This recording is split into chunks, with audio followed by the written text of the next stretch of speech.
oi para você que está aí do outro lado da tela e seja bem-vindo para mais um vídeo. No vídeo de hoje eu vou querer falar sobre cenários, e não simples cenários, mas daqueles cenários que são bem estilizados, bem bacanas e muito marcantes, que acabaram por se tornar um background perfeito para as lutas que estavam acontecendo. Porque vamos combinar, uma luta bem ambientada é com certeza uma luta mais épica. Então depois da intro, vamos conferir.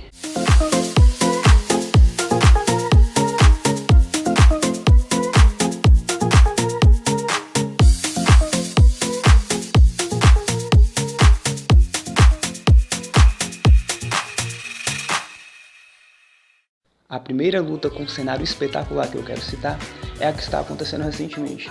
Já terminou no mangá, mas que está sendo acompanhada no anime, que é a luta do Ruffy versus o Katakuri. Essa luta está se passando no mundo dos espelhos. É um lugar de fato, esteticamente, muito bonito. Imagine só você estando em um lugar como esse. Ele é formado por vários espelhos espalhados pelas paredes, afinal, como se chama mundo dos espelhos, não poderia faltar espelhos, não é mesmo? E a sua coloração basicamente varia do preto para o vermelho, em um xadrez praticamente infinito. Ainda não tenho conhecimento sobre isso, mas esse mundo dos espelhos realmente parece ser tão grande como o mundo, pois nunca foi mostrado os seus limites. E a luta vem a se tornar mais interessante a partir do momento que o Katakuri começa a usar os seus poderes para moldar o lugar, para assim dar novas formas para ele. Essa está sendo uma luta muito linda de se ver, não só pelas cenas de ação, mas também pelo figurino. O Ruffy está com uma roupa diferente, que condiz perfeitamente com o local, e além disso o figurino do vilão da vez, porque o One Piece é conhecido por ter vilões que têm a aparência um pouco que zoada, vamos combinar, como o vilão Gekko Moira, por exemplo. Mas no caso o Katakuri é aquele personagem que só a sua aparência já impõe respeito por si só.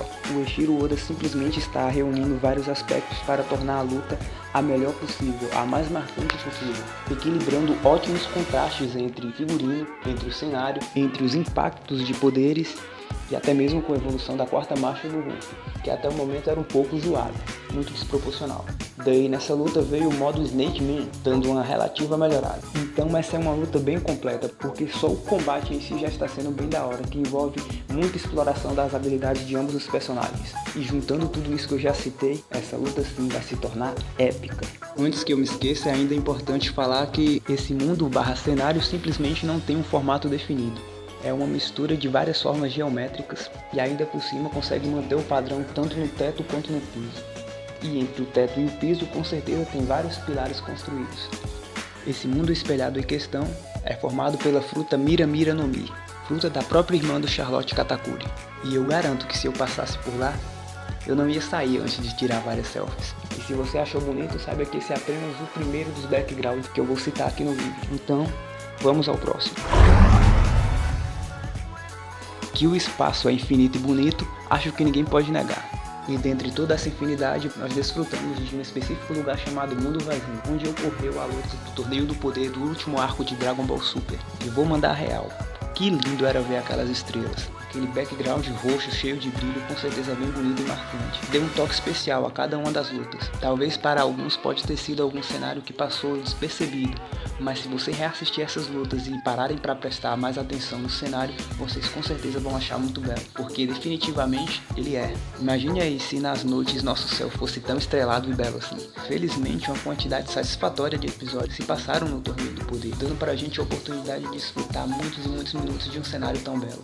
E esse mundo vazio, mais do que apenas um cenário e background bonito, é também um lugar perfeito para reunir tantos personagens poderosos. Simplesmente é um lugar no meio do nada, no vazio, onde não se encontra nenhum planeta, nenhum astro nas proximidades, para que não sejam afetados pelos disparos de poder de nenhum dos personagens presentes na luta. Um cenário tão grande e magnífico como esse não poderia ficar de fora, e também seria até injusto ser protagonizada apenas uma luta nele. Então por isso vimos várias lutas que foram no mínimo incríveis, como por exemplo Vegeta vs Toppo, Goku vs Jiren, Goku vs Kefla e tantas outras mais. Agora o próximo cenário, vamos falar do mundo espiritual, que foi mostrado no final da segunda temporada de Avatar, A Lenda de Korra, temporada da qual eu tenho um enorme apreço, e ainda chego a dizer que eu preferia que o anime, especificamente o anime da Korra, tivesse terminado com os acontecimentos da segunda temporada. Simplesmente se fizesse uma troca de temporadas, eu acho que iria encerrar com chave de ouro, pois esse final foi bastante épico e muito revelador sobre toda a cultura e história da série. Nesse cenário tudo foi muito belo. Enfim, este foi mais um caso em que o cenário estava de pé de igualdade com a luta, ou seja, os dois foram incríveis.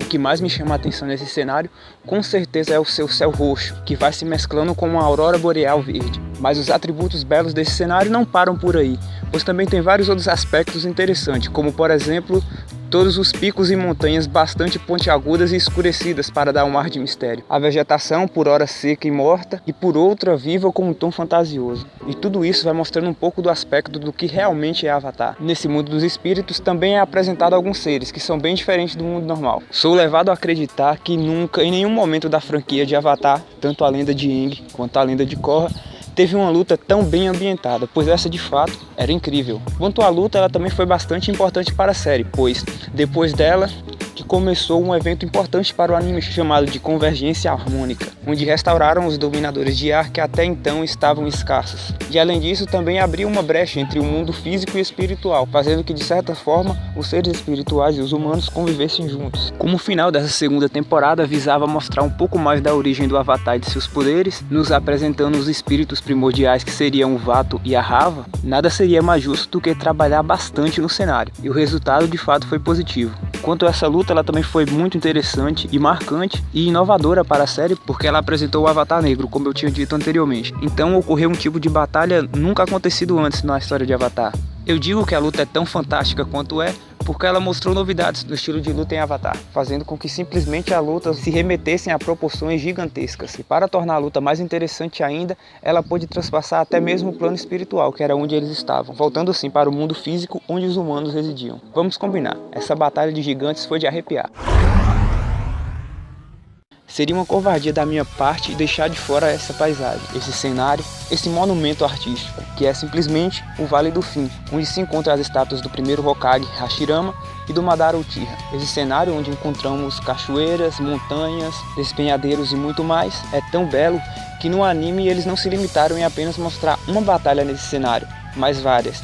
E dentre elas, a minha favorita é o primeiro confronto do Naruto e do Sasuke, na era clássica do anime. Esse cenário, que é muito lindo por sinal, foi muito bem apresentado, pois nesse cenário foi aproveitado todos os mecanismos de lutas presentes em Naruto. Ou seja, foi um show de espetáculos, pois nele foi mostrado personagens lutando em cima da água, não só no caso do Naruto e Sasuke, mas acredito que em todas as lutas que esteve presente, algo que é muito lindo de se ver e diferente, algo que não se vê em todos os animes. Naruto é uma das poucas exceções. E além disso, eles também subiam correndo pelas montanhas, literalmente na vertical, e por ter tantas montanhas e tantas rochas, o que não faltou foi impactos de poderes que destruía tudo ao redor. A água realmente foi muito bem aproveitada, pois em certos momentos, em alguns impactos de golpes, a água subia em consideráveis alturas e quando descia caía de uma forma tão bela quanto uma chuva. Por isso eu acho esse cenário tão importante e essas lutas tão legais, pois o cenário de certa forma andou junto com a luta, se modificou com a luta, interagiu intimamente com a luta. Então eu acho que foi muito bem planejado isso. Muitas vezes as pessoas ao assistirem não percebem, mas realmente essas lutas foram uma obra de arte. A partir do momento que percebemos que nenhum dos mecanismos de luta de Naruto foi desperdiçado, a gente começa a entender melhor o quão complexa é essa luta, o quão bem trabalhada e bem feita foi ela. Essa luta foi cheia de altos e baixos, literalmente, pois em alguns momentos estavam lutando os personagens nas alturas das montanhas e outros chegavam até a entrar embaixo d'água, provando mais uma vez de que o cenário foi bastante importante para tornar essa luta interessante. Ou seja, o local não foi meramente escolhido para ser um background simples para a luta, mas sim foi muito bem pensado, e muito se engana aqueles que pensam que apenas as estátuas é o que torna belo e magnífico essa luta, pois o cenário todo age em conjunto para tornar ela inesquecível. Recomendo vocês assistirem de novo, vocês com certeza vão achar ela mais especial. No próximo cenário eu quero colocar em destaque o Distortion World, o mundo distorcido. E não precisam zoar o meu inglês, eu sei que é horrível. E esse mundo distorcido, ou mundo invertido, foi apresentado no 11º filme de Pokémon, que se chama Pokémon, Giratina e o Cavaleiro Celeste. Esse mundo é uma dimensão paralela à realidade dos personagens, onde vive o Pokémon que simplesmente dá nome ao filme, o Pokémon Giratina. E não poderia existir lugar melhor para ter uma batalha entre os Pokémons lendários. Esse mundo distorcido, eu considero ele muito artístico, pois só o seu céu é simplesmente uma aquarela que mistura várias e várias cores, e ao mesmo tempo dá a impressão de que esse mundo é uma espécie de mundo dos espelhos, pelo menos quando você olha para o céu, pois o céu parece estilhaços de espelhos coloridos, assim eu diria. Algo também interessantíssimo sobre esse cenário /mundo é que lá a gravidade é simplesmente alterada, muito semelhante à gravidade da Lua. E também é um lugar quase que totalmente inóspito, ou seja, é um lugar perfeito para a batalha entre pokémons tão poderosos, que tem poderes simplesmente em escalas destrutivas. Esse filme é muito bom e interessante, vale a pena assistir. Então pessoal, qual desses cenários vocês já conhecem? Quais dessas lutas vocês já viram? Caso tenham visto todas, eu tenho certeza que vocês também gostaram de todas. E caso você ache que faltou alguma luta com um cenário bastante bonito e interessante, cita aí nos comentários. Eu posso fazer um vídeo incluindo mais cenários e mais lutas épicas. Claro, não esqueçam de positivar o vídeo deixando o seu gostei, pois ele é muito importante para a divulgação do canal. Eu vou ficando por aqui e fiquem com Deus. Tchau!